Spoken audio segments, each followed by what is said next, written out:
Orang yang dominan otak kanan cenderung lebih sukses daripada orang yang dominan otak kiri. Apa bedanya antara otak kanan dengan otak kiri? Otak kiri itu hitung-hitungan tuh. Saya pernah bersaksi di sini ya. Saya kalau matematika dapat 3, aduh haleluya puji Tuhan 10 kali. Nggak bisa ngitung saya. Siapa di sini yang hitungannya susah gitu ya? Berarti otak kanannya dominan. Otak kanan itu lebih ke imajinasi ya. Sedangkan otak kiri lebih ke hitung-hitungan. Makanya dia kalau tiap kali mau melangkah dalam bisnis, penuh perhitungan. Akhirnya orang mau udah jalan 3 bulan yang lalu, dia 6 bulan kemudian belum jalan-jalan. Hitungannya nih kayaknya nggak masuk nih. Sudah tangkap ini. Makanya saya lihat orang yang otak kanannya dominan, itu lebih sukses. Kenapa? Dia berani melangkah.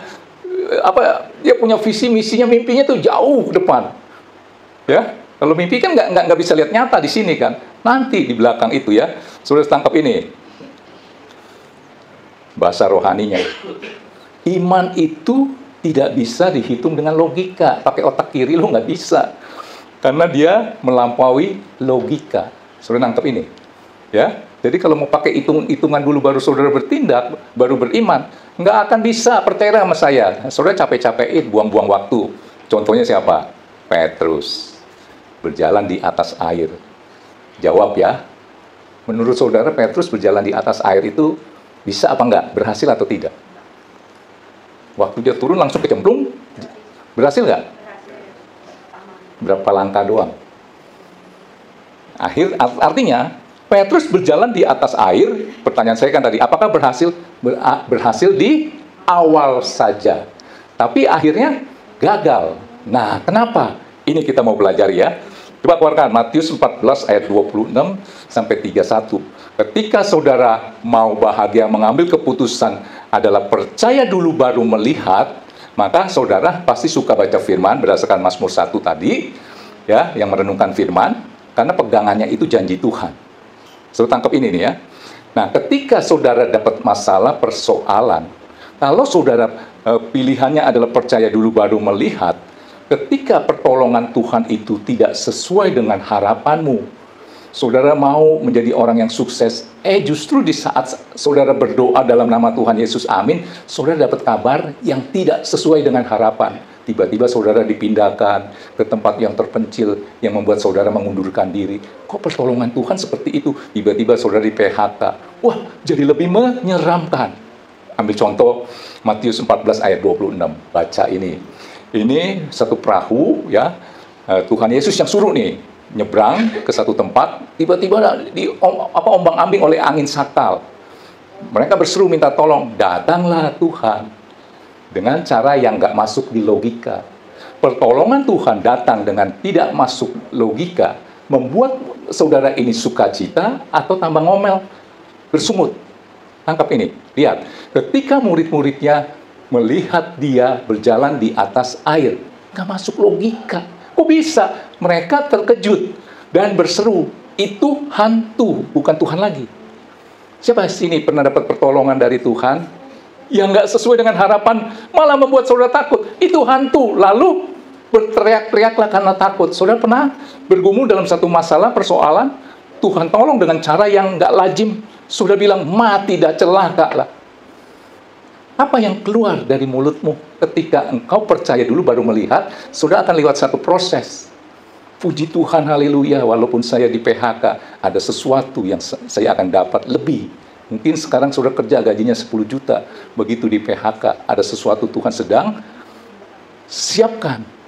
Hasilnya bisa lebih dari itu. Itu percaya dulu baru melihat. Jadi dikatakan apa? Itu hantu. Ayat 27. Tetapi segera Yesus berkata kepada mereka. Nah, kan tadi saya katakan, orang yang percaya dulu baru melihat pegangannya firman. Firman berkata apa? Tenanglah aku, ini jangan takut. Itu aja. Ayat 28-nya. Lalu, ayo, Petrus berseru dan menjawab dia, Tuhan, apabila engkau itu, ditantang ya, suruhlah aku datang kepadamu berjalan di atas air. Terus, kata Yesus, datanglah. Maka Petrus turun dari perahu berjalan di atas air.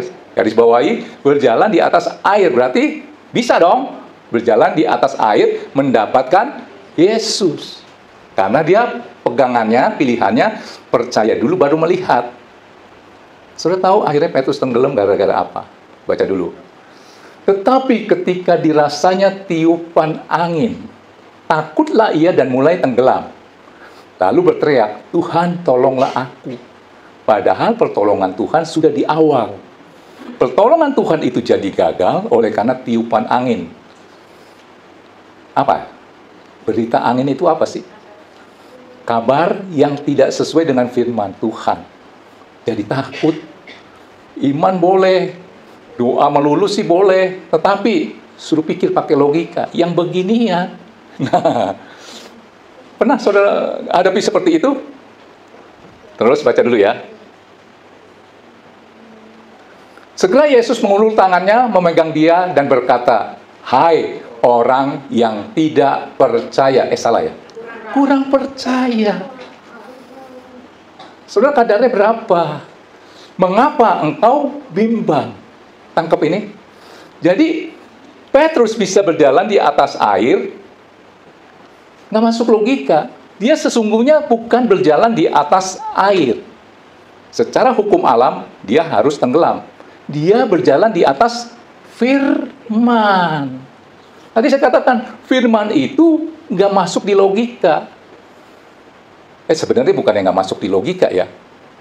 Mau masukin nggak bisa, melampaui logika. Logikamu seperti ini, ya.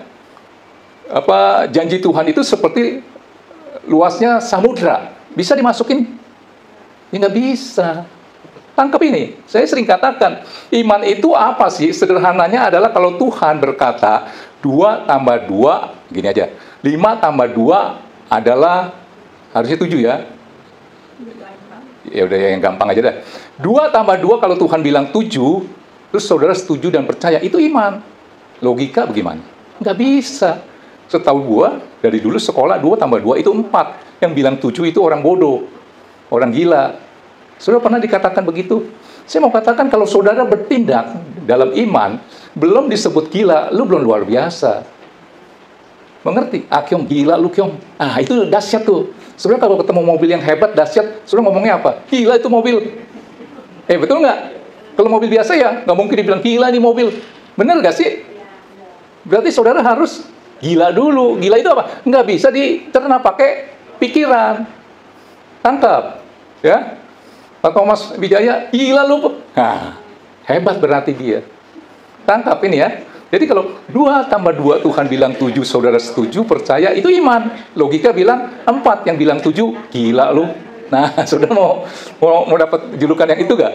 Gila lu, berarti lu hebat ya. Saudara, jadi Petrus waktu dia, kan firmannya berkata, coba ayat 27 ya. Dapat pertolongan Tuhan yang tidak sesuai dengan kehendak kita, malah jadi nakutin gitu ya. Kita berdoa, Tuhan, saya kok gajinya gini-gini aja, naikin dong pangkat saya gitu ya. Dalam nama Tuhan Yesus, amin. Dapat surat PHK. Nah, lu. Iya. Itu pertolongan dari Tuhan. Kalau saudara pegang prinsip keputusan yang percaya dulu baru melihat. Begitu dapat PHK, surat PHK, saudara harus berkata apa? Haleluya, puji Tuhan, cara Tuhan memberkati saya. Itu. Ya, nah, pegangan dari Petrus di awal itu dia adalah firman. Jadi Petrus bukan berjalan di atas air. Kalau dia jalan di atas air, hukum alam, dia pasti tenggelam. Dia berjalan di atas firman, di mana nggak bisa dicerna pakai logika. Tetapi segera Yesus berkata kepada mereka, pegangannya ini, tenanglah, aku ini, jangan takut. Sudah nangkep ini? Wah, maaf Pak, saya belum hidupin lah, pantas saja nggak ada suara. Belum dihidupin Pak. Sudah nangkep ini? Tenanglah, aku ini jangan takut. Waktu dia berjalan di atas firman, dia berhasil melangkah. 1, 2, 3, ayat 30. 30 ya, cepat. Melangkah nih ya, Tuhan Yesus taruh di pohon Natal itu ya. 1, 2, 3, tiba-tiba dirasakan tiupan angin. Saudara dapat kabar angin, tambah doa, tambah nyungsep misalnya. dapat berita dari dokter ini itu, wah nggak bisa ini itu.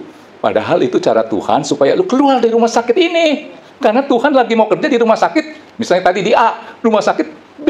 Padahal sudah berdoa sungguh-sungguh biar rumah sakit ini ada belas kasihan. Ayo dong, oh kamarnya nggak ada. Kita doa yuk supaya ini.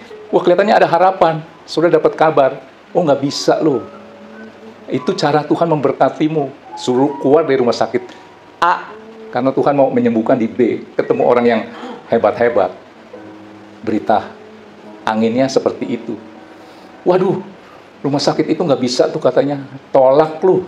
Bagaimana nih? Ini itu berita apa? Berita angin, tiupan angin. Bimbanglah dia. Akhirnya apa yang terjadi? Ketika dirasakan tiupan angin, berita-berita angin, takutlah ia. Dan mulai tenggelam. Berteriak, Tuhan tolonglah aku. Tadi saya sudah katakan, padahal Tuhan sudah tolong di awal. Mengerti ini ya?